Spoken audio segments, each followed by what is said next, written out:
Welcome back, peeps. My name is Chad Wilson from Simple Cloudware, and today we are going to be talking about HTML.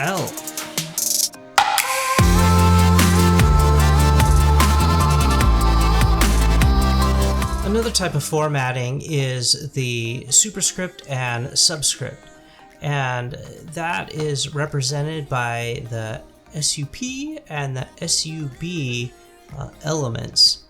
And that helps you write out things like dates or mathematical equations. For example, if you needed to put the 25th, then the TH is actually a superscript where it'll make a little TH that's raised behind the 25th.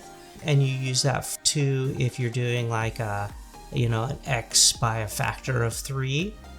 Another type of calculation you see quite a bit in chemistry, where it'll use the sub when it's talking about particular elements, which will bring the number down half the size after a particular element is being used. For example, it's C8 and the 8 will be small.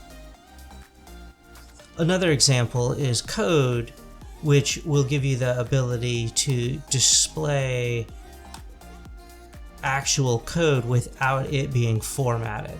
So that allows you to kind of break out and show code in the code, and that way it'll display it appropriately. Thanks so much for watching, and if you'd like more information, please click on the playlist listed below. Hit that subscribe button so people just like you can find this video, and please comment below to join the community. And remember, keep your head in the cloud.